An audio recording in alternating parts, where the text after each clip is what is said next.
جس کے اندر ہماری جو ڈومیسٹک کامرس ہے اس کے اندر گورنمنٹ کی ریگولیشن اور جو باقی بہت زیادہ انٹرونشنز ہیں اس کی وجہ سے بزنسز فریلی اپنی پروڈکٹیو کیپیسٹی کے اوپر موو نہیں کر سکتے. آن ٹاپ آف دیٹ ہم نے بہت سارے بزنسز کو ایسے انوارنٹیڈ قسم کی سبسڈائز جو سی ہیں وہ ٹیرفس اور اس قسم کے بینیفٹس دیے ہوئے کہ جو ڈائریکٹلی ہماری آؤٹ پٹ کے ساتھ پروپورشنل نہیں ہیں. جیسے مثال کے طور پر ہمارا state bank plus F B R کی طرف سے ایکسپورٹس کے کانٹیکسٹ میں ریبیٹ اسکیم دی جاتی ہے. آج تک کبھی ہم نے کوئی انالیسس نہیں دیکھا کہ جس میں ہم نے یہ دیکھا ہو کہ کیا ہماری ایکسپورٹ کی پرفارمنس ان ریبیٹس یا ٹیرفس کی ریڈکشن سے ریلیٹڈ ہے یا نہیں ہے. زیرو ریٹڈ ٹیکسز جو ہمارے سیکٹرز ہیں ان کی بھی کبھی ویلیوشن ہوئی. تو چاہے وہ آپ کی کیئر ٹیکر گورنمنٹ ہو یا اس کے بعد آنے والی جو long run political oriented government ہے, ہم جب تک ان فنڈامنٹل پرابلمس کو نہیں سمجھیں گے کہ ہمیں اپنے اکنامک ماڈل کو چینج کرنا ہے جس میں پروڈکٹیوٹی اور اس میں گورنمنٹ کی جو بہت زیادہ انویسو قسم کی ریگولیشنز ہیں ان کو اگر ہم ریڈیوس نہیں کریں گے تو ہم اس پاتھ کے اوپر نہیں جا سکیں گے جو ہمیں سسٹینبلی ان چیزوں کو امپروو کرنے کے اوپر لگا سکے. یہ جتنے بھی ارینجمنٹس ہیں چاہے وہ آپ لونز کی فارم میں لیں یا آپ اگر کوئی امیجیٹ جو انویسٹمنٹ سیکنگ بیہیویئر کے حوالے سے ہیں, جب تک آپ اپنے بزنس ماڈل کو اکنامک ماڈل کو امپروو نہیں کرتے تو لانگ رن میں وہ آپ کو سسٹینیبل گولز یا بینیفٹس اس طریقے سے نہیں دے سکیں گے. And the good thing is کہ بہت ساری چیزیں ایسی ہیں کہ جو رائٹ ڈائریکشن میں ہے. جیسے ابھی کل ہی جو ہے وہ ایس آئی ایف سی نے ایف بی آر سے ریلیٹڈ جو بہت ڈیلیڈ ریفارمز تھے ان کو اپروو کیا جو کیبنٹ سے اب نیکسٹ سیکنڈ سٹیج میں اپروو ہو کے امپلیمنٹ ہوں گے. وہاں پہ ہمیں ایک بہت اچھی کلیئر ڈائریکشن نظر آ رہی ہے کہ جس میں پالیسی ایگزیکیوشن اور جو ایک اوور آل ہماری ایفیشنسی کی ڈرائیو ہے اس کی طرف ہم موو کرتے ہوئے نظر آ رہے ہیں. But F B R is not alone. ہمارے تقریباً صرف فیڈرل گورنمنٹ میں اراؤنڈ 480 قسم کے ڈفرینٹ ڈپارٹمنٹس ہیں اور یہ سب ایسے ہیں کہ جن کا اسی طریقے سے میجر ریفارم یا اوور آل کی ضرورت ہے. اس کے بغیر ہم آگے نہیں موو کر سکتے. تھینک یو جی. آپ ہمارے ساتھ رہیں. ایک بریک کا وقت ہوا ہے. ناظرین بریک کا وقت. چین کے گیٹ سے ہم سرزمین پاک میں داخل ہوئے.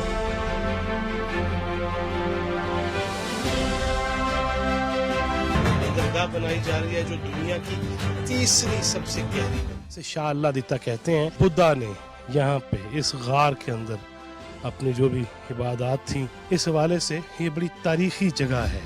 اب تو ہمارے ہاں بھی الیکشن جو ہے وہ قریب ہے. کتنا قریب ہے؟ بہت قریب. بڑی جامع کلچرل پالیسی ہے جو بیس کرتی ہے ہمارے ایک انتہائی انویبل کلچرل ہیریٹیج پہ. جو 9 سال ہو جائیں گے ہمیں, ہم نے ان کی شکل نہیں دیکھی. قرآن فرماتا ہے کہ آؤ ان کامن چیزوں پہ اشتراک کر لیتے ہیں جو ہماری تمہاری. تک نہ جلے دیپ شہیدوں کے لہو سے, کہتے ہیں کہ جنت میں چراغاں نہیں ہوتا.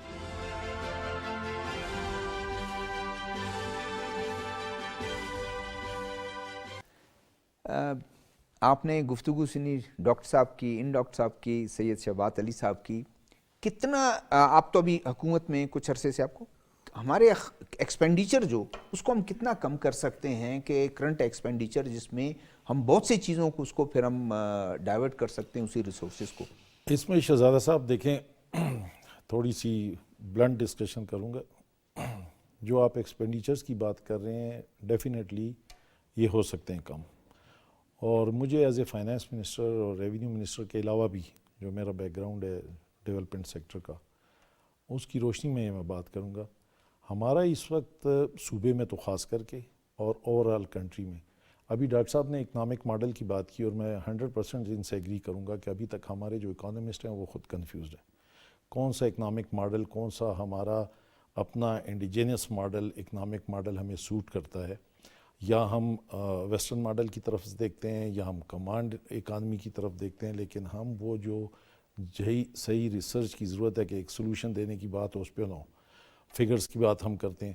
مجھے جو بڑا ایک ایشو لگتا ہے ایز اے سٹیزن بھی اور جو بھی میرا ایکسپیرینس ہے, یہ جو ہمارا PSDP ماڈل ہے, اکنامک ماڈل کہیں, ڈیولپمنٹ ماڈل کہیں, یہ سب سے بڑا ہنڈرنس ہے ہمارے مرکز میں یا صوبے میں. اوور آل صوبے میں تو بہت ہی برا حال ہے, لیکن اوور آل مرکز میں بھی. اس PSDP کو ہم نے انڈسٹری بھی بنایا ہوا ہے, اس کو اپنی اکانومی کو بھی بہتر کرانے کے لیے کیا کا اور اوور آل ڈپینڈنسی ہماری ساری اس پی ایس ڈی پی کے اوپر ہوتی ہے، اور پھر اس کے اندر جو لیکیجز ہیں اور اس کا مس یوز ہے، پھر مس مینجمنٹ ہے، انکمپیٹنٹ جو لوگ ہیں وہ ارریلیونٹ اداروں پہ بٹھا دیے جاتے ہیں. تو یہ جب اوور آل ایک دم سے تو چینج نہیں آئے گی، لیکن جب تک ایک serious efforts long term perpetual reforms نہیں آئیں گی تو میں نہیں سمجھتا ہوں کہ آپ جتنی بھی زیادہ انویسٹمنٹ بھی لے کر آ جائیں، جو پلاننگ کر لیں، آپ وہ اچیو نہیں کر سکتے. ہمارے گورننس ایشوز بہت سیریس ہیں. اب ایف بی آر کا ایک اچھا انیشیٹو ہے، لیکن جیسے ڈاکٹر صاحب نے کہا F B R is only one department. آپ ٹیکسیشن کو دیکھ لیں، آپ ٹیکسیشن کتنے لوگوں سے آپ ٹیکس لے رہے ہیں. ہم کلائمیٹ چینج سے بیڈلی افیکٹڈ کنٹریز ہیں، میرے خیال 5واں کے 7واں ملک ہیں. ہم اپنے جو نیچرل ریسورسز ہیں، جو واٹر ہمارے پاس ہے اویلیبلٹی، وہ ویسی کم ہوتی جا رہی ہے. ہم نے اس واٹر کو کنزیوم کرنا ہے، اس واٹر کی یوٹیلائزیشن کرنی ہے. ہماری اربن پاپولیشن بڑھتی جا رہی ہے، ہماری اوور آل آبادی بڑھتی جا رہی ہے. یوتھ بلج آپ اگر کمپیئر کریں تو شاید ڈاکٹر صاحب یا شہباز صاحب جواب دے دیں کہ جو ایکسپورٹ کی صورت میں ہم پیسہ لے کر آ رہے ہیں اور جو ریمیٹنسز کی صورت میں ہم پیسہ لے کر آ رہے ہیں، تو میرا خیال فرق نظر آئے گا. جو امیجیٹ چیز کی ضرورت ہے، ہماری جو یوتھ ہے، ہم اس یوتھ کا پوٹینشیل ہی ہارنس ابھی نہیں کر پا رہے. اور ہمارے پاس ایگزامپل ہے، خود ہم بار بار کوٹ کرتے ہیں کہ ہماری اتنی ریمیٹنسز آ سکتی ہیں، تو ہم نے اپنی یوتھ کو کتنا اسکل کیا، کتنی گلوبل ڈیمانڈ ہے اس وقت جابس کی کہ یہ وہاں سے جائیں. اور میں ابھی ریسنٹلی ایک پروگرام کا ہم نے انیشیٹو لیا، اسکل ڈیولپمنٹ پروگرام کا، پرائم منسٹر کا انیشیٹو ہے. It's a very good initiative. اس میں ایک Pakistan overseas employment promotion bureau ہے، آپ گوگل کر کے دیکھ لیں. انہوں نے جو لیٹر ایڈریس کیا ہے to our C M, 1,43,000 jobs available ہیں مختلف سیکٹرز میں، مختلف ٹریڈز میں، اور وہ تھاؤزنڈز آف ڈالرز میں ان کی سیلریز بھی ہیں. ہم اس پہ کام بھی کر رہے ہیں اور اللہ کرے گا انشاءاللہ یہ پروگرام کم از کم بلوچستان میں تو ہم اس کو سسٹینیبل بیسس پہ لے کر جائیں. اگر 1,43,000 میں صرف آپ 1,00,000 جابز ہی اپنے یوتھ کو دے دیں اور وہ جائیں، اور اگر $200 پر پرسن پر منتھ بھی بھیجے واپس صوبے میں، تو آپ اس کو ملٹیپلائی کر لیں کتنے ڈالر. اور صوبے کا جو سب سے بڑا مسئلہ بے روزگاری کا اور جو ہے وہ بھی آپ کا اور یہ شارٹیسٹ اینڈ کوئکسٹ وے ہے کہ نہ آپ کو کوئی بڑا انفراسٹرکچر بنانے کی ضرورت ہے، نہ آپ کو کوئی بڑی انڈسٹری لگانے کی ضرورت ہے. یقیناً وہ تمام چیزیں ضروریات ہیں، لیکن اپنی جو اس وقت اکنامیکل کنڈیشن ہے اس کو دیکھتے ہوئے، جیسے ڈاکٹر صاحب نے کہا کہ انویسٹمنٹ ہے، ہم لون اتنا لے لیں، آئی ایم ایف سے یہ ساری چیزیں کر لیں، لیکن اگر ہم اسی کو ہارنس کر لیں تو میرے خیال بالکل کم ریسورسز میں ہم اس پوٹینشیل کو ہارنس کر سکتے ہیں. سید شہباز صاحب، یہ ایک اچھی نوید بھی ہے، اور ایک ہم ایکسپیکٹ کر رہے ہیں کہ 15 سال بعد ایف بی آر کو دوبارہ سے ایک ریسٹرکچر کرنے جا رہا ہے.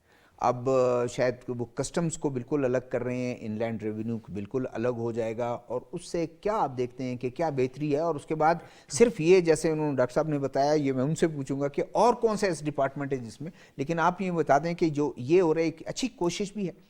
کوشش تو بہت اچھی ہے. اس کا بیسیکلی ایک بیک گراؤنڈ ہے. اگر آپ tax to G D P ratio دیکھیں تو اس میں پاکستان بہت پیچھے ہے. As of now when we speak 9.9% ہے، اور ہم اس میں نیپال سے، انڈیا سے، بنگلہ دیش سے سب سے پیچھے ہیں. ہاں، ہم کتنے پیچھے ہیں میں آپ کو جو ایگزامپل دے سکتا ہوں ٹرکی کی دے سکتا ہوں. ٹرکی میں اس وقت 60% انفلیشن ہے. جسٹ ٹو ٹیل یو کہ پاکستان اکنامکلی بھی ٹرکیا سے بہتر پرفارم کر رہا ہے اگر انفلیشن کے فرنٹ پہ بات کی جائے. ان کا tax to G D P ratio is almost 23%. Nepal ہم سے آگے. سو اب جو آ رہا ہے ریونیو کلیکشن، اگر اس کو دیکھ لیں تو بیسیکلی 63% جو ہے وہ انڈائریکٹ ٹیکسز کی صورت میں آپ کو ملتا ہے. اور جو انڈائریکٹ ٹیکسز کا سب سے بڑا نقصان ہے وہ یہ ہے کہ وہ بندہ و صاحب و محتاج و غنی کو ایک ہی طرح سے ٹریٹ کرتا ہے. جو چنگچی ڈلوانے والا بیچارہ اپنے پٹرول جو ڈلوا رہا ہے، وہ جو اس کو جو ٹیکس دینا پڑ رہا ہے، وہ پراڈو والا بھی وہی ٹیکس دے رہا ہے. اور مختلف گڈ جو ہم خریدتے ہیں، اور ساری گڈز ہیں، جی ایس ٹی ہے، چینی پہ ہے، آٹے پہ ہے، ہر چیز پہ ہے. تو وہ ایک تو یہ بڑا بیسک اس کا پرابلم ہے. دوسری بات یہ ہے کہ اس وقت جو، جیسے میں پہلے کہہ رہا تھا کہ ریونیو کی گروتھ کے اعتبار سے جو ریکوائرمنٹس ہیں اس میں بہت ماڈرنائزیشن کی ضرورت ہے، بڑی ڈیجیٹلائزیشن کی ضرورت ہے. دنیا کے بہت سے ممالک ہیں، جیسے میں نے آپ کو اسٹونیا کی ایگزامپل دی تھی. دنیا کے ممالک نے تو اپنا گورننس کا سسٹم اتنا آسان کر لیا ہے کہ آپ ایک ایپ پہ بیٹھ کے ادھر بینک اکاؤنٹ بھی کھول لیں. آپ کسی میٹرک کے بچے کے ہاتھ میں دیتے ہیں فون، وہ آپ کو سارا کچھ کر کے دکھا دے گا. ایف بی آر کی ایک فیلئر یہ بھی رہی ہے کہ وہ تو ابھی تک ایک فرینڈلی کوئی ایسا سسٹم نہیں بنا سکا جس میں آپ اپنے ریٹرنز ہی ایٹ یور اون فائل کر لیں. آپ کو کنسلٹنٹ ڈھونڈنے پڑتے ہیں. FBR کے امپلائی سیکنڈ ٹائم میں وہ جابس کر رہے ہوتے ہیں. So broadly speaking the government has realised کہ اس ڈپارٹمنٹ کو پرہیپس تھوڑا سا ریسٹرکچر کرنے کی ضرورت ہے. یہ ایفرٹس پہلے بھی ہوتی رہی ہیں, اس دفعہ پھر ہوں گی. اور جیسے ڈاکٹر صاحب نے کہا کہ چونکہ mandate falls with the government that has been elected, تو وہ اس کے آنے کا ویٹ ہوگا. میرا خیال میں بہت سی چیزیں ابھی پالیسی لیول پر ہوں گی اور امپلیمنٹیشن شاید ایک الیکٹڈ گورنمنٹ کے ہاتھ سے ہم دیکھیں. ڈاکٹر صاحب سٹارٹ تو گورنمنٹ نے کی ہے, اور میں نے کہا کہ ہاتھ پر ہاتھ کیا رکھ کے بیٹھ جائیں کیئر ٹیکر گورنمنٹ کے, ہم صرف فائل اور یہاں سے ڈے ٹو ڈے افیئرس کو کرو. لیکن انہوں نے کوشش کی ہے, اور وہ کوشش کی ہے کہ آنے والی حکومت جس طرح اسمگلنگ پہ بڑا انہوں نے بالکل ہیوی ہارٹ ڈالا, اسمگلنگ کو اس کو کر دیا. آپ کا یوریا کہاں جا رہا تھا, گندم اس ملکوں میں جا رہا تھا, ہمسائے ممالک میں, اس کو آپ انہوں نے تو چیزیں بہتر لانے کی کوشش کی. کتنا فائدہ ہوگا FBR کو, اور اس کے علاوہ ایک انہوں نے محسوس کیا ہے SIPC میں یہ بھی کہا کہ انڈسٹریل جو ہمارا سیکٹر ہے, جو بالکل بجلی کی وجہ سے ذرا مہنگی بجلی ان کو مل رہی تھی, اس کی وجہ سے کافی بند بھی ہو گئے, ان کو دوبارہ سے بحال کرنے کے لیے ان کو ہم سستی بجلی پرووائڈ کریں گے, تاکہ ایم یہ ہے کہ ایکسپورٹ ہم بڑھا سکیں. بالکل شہزادہ صاحب, پارٹیکولرلی جو یہ ریونیو جنریشن اور ایکسپینڈیچر ریڈکشن کے حوالے سے ہمارے پاس کیپیسٹی ہے, صرف ول چاہیے. کیپیسٹی ہے, ہم لوگ کر سکتے, ریونیو بھی بڑھا سکتے, ایکسپینڈیچر بھی ریڈیوس کر سکتے. میں ایک ایگزامپل دیتا ہوں. ریونیو ایکسپینڈیچر ریڈکشن کے حوالے سے ہمارے پاس جو ایلیٹ کیپچر ہے, اس کو جو انسینٹیوز مل رہے بجٹ میں ہر سال اراؤنڈ $18 بلین, مینز 5 ٹریلین جو آپ کا کمپلیٹ جو بجٹ ڈیفیسٹ ہے, وہ یہ ایلیٹ کیپچر کو آپ جو بجٹ سے جو آپ انسینٹیوز دے رہے ہو, سبسڈیز کی مد میں, ٹیکس ریبیٹ کی مد میں, SROز کی مد میں, یہ اگر آپ اس کو ریڈیوس کریں تو آپ کا بجٹ ڈیفیسٹ آلموسٹ ختم ہو جائے گا. اگر آپ 100% کریں, 100% نہ کریں, 50% 60% کریں. ول چاہیے, ہمارے پاس وہ ول نہیں ہے. پولیٹیکل گورنمنٹ آتی ہے, اس کے اپنے ایفیلیشن ہوتے ہیں لوگوں کے ساتھ, انڈسٹریلسٹ کے ساتھ, وہ کر نہیں پاتے. ہونا تو یہی چاہیے کہ وہ کرے. کیئر ٹیکر گورنمنٹ کے پاس وہ مینڈیٹ نہیں ہے. جو پولیٹیکل گورنمنٹ ہے ان کی ایفیلیشن اکثر ایسے ہی لوگوں سے ہوتا ہے جو انسینٹیوز اس کو ہی ملتا ہے, تو وہ کر نہیں پاتے. دوسری بات, جو ریونیو جنریشن کے حوالے سے ہم ہر وقت آتے ہیں یہی, جس طرح سے اسمگلنگ کے خلاف یہ کرے, پلانا ہے, ریونیو کچھ بڑھ گئی واپس. ہمیں صرف فنڈامنٹل ریفارمز چاہیے, ریونیو خود ہی بڑھے گی. وہ فنڈامنٹل ریفارمز کیا ہے؟ 2 چیزیں آپ کریں, ایک آٹومیشن کرے, سیکنڈ ڈاکومنٹیشن کرے. کوئی ٹیکس امپوز نہ کرے. آپ یہ 2 کام کرے, ڈاکومنٹیشن کرے, اکانومی کو ڈاکومنٹ کرے. سب سے بڑا جو اسٹرکچرل ریفارمز ہے ریونیو جنریشن کے حوالے سے, اکانومی کو ڈاکومنٹ کرے اور آٹومائز کرے. آپ جتنی ریونیو چاہیں گے آپ کو اتنی ہی ریونیو ملے گی.